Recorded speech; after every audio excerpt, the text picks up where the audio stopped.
O coração ele começa a acelerar, ele dispara, a mão começa a suar, a mente entra em pânico e mesmo sem a gente começar a ver algum motivo aparente. Isso é a ansiedade. E em 2025 é o transtorno mais comum aqui no Brasil. Meu nome é Sidmar, eu sou psicólogo e junto com o meu brother Rafael, que também é psicólogo, nós vamos falar sobre a ansiedade e entender um pouco como que isso acontece e sobre como podemos lidar com ela, entendendo que a ansiedade ela está no mundo e a gente precisa aprender a gerenciar ela. Fica com a gente até o final desse vídeo. Vamos aos números. Globalmente, cerca de 4,5% da população convive com transtorno de ansiedade, ou seja, mais de 310 milhões de pessoas. No Brasil, lideramos com 8,4% de prevalência. Somos o segundo país mais ansioso do mundo, atrás apenas de Portugal. E apesar de quase 32% já estarem em algum tipo de terapia, menos de 28% dos que precisam recebem atendimento adequado. Ansiedade é a resposta do corpo e da mente a uma ameaça real ou imaginária. Funciona em 3 fases.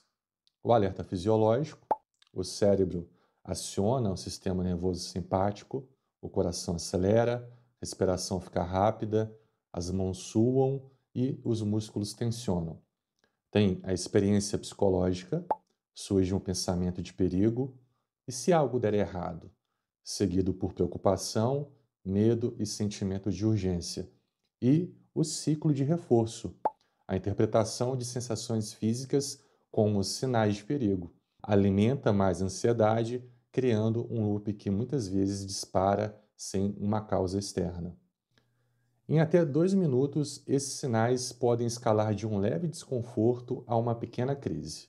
Nós temos que lembrar também, Cid, que a ansiedade, embora ela seja vista majoritariamente como um sintoma ruim, ela é algo necessário para a nossa sobrevivência, né?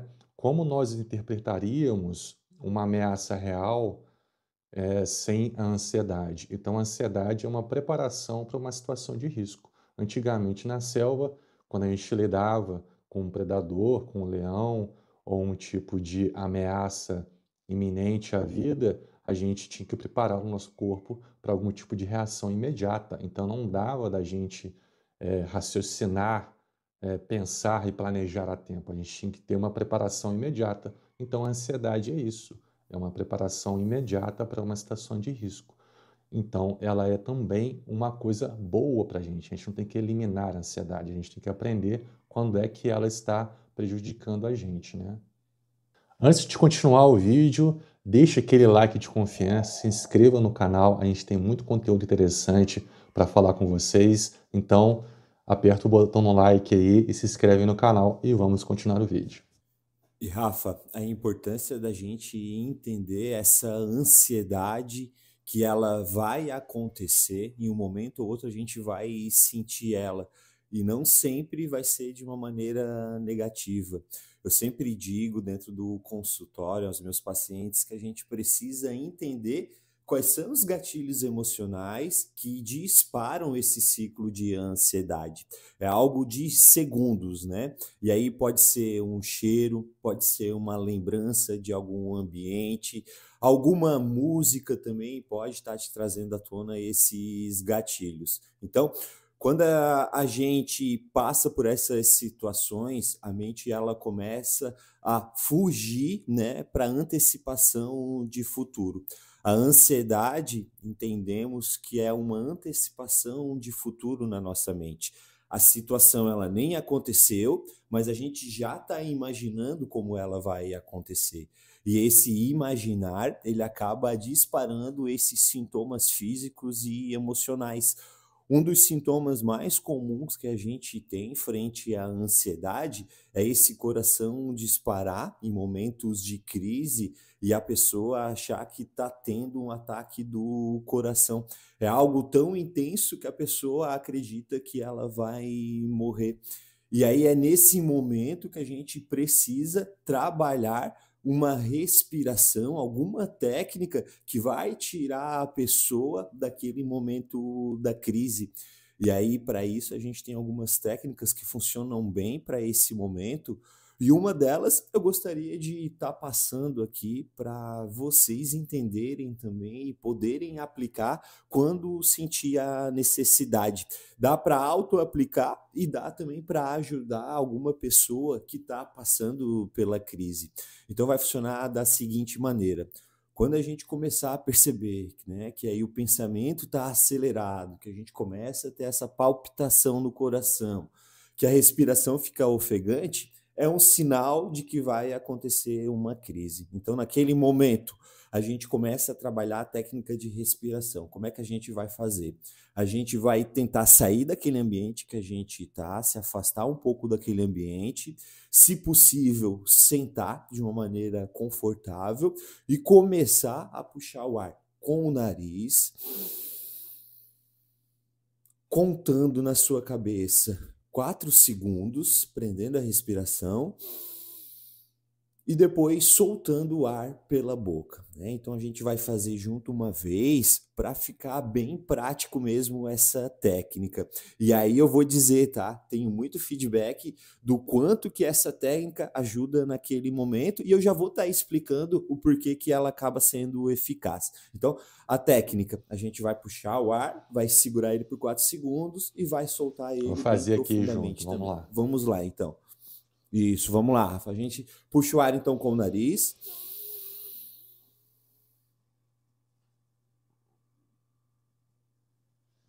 E a gente solta.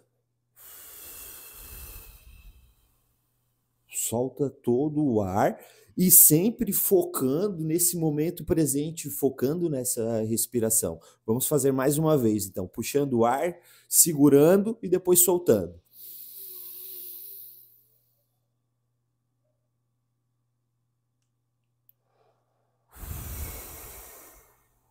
Pode perceber, quem fez a técnica, nesse momento, sente a vibração um pouco mais tranquila, um pouco mais leve. Tá. E por que que a técnica é eficaz nesse momento da ansiedade?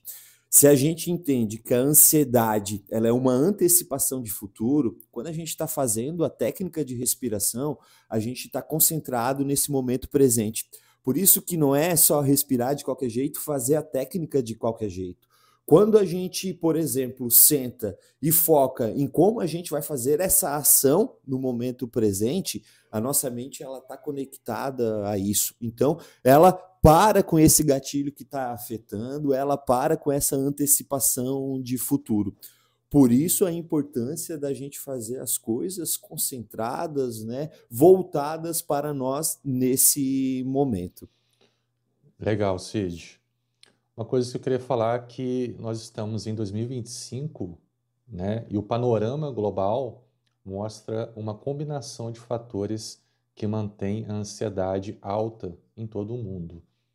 Uma delas é a incerteza geopolítica, né? E os conflitos que a gente enxerga, notícias 24 horas, 7 dias por semana sobre guerras e tensões.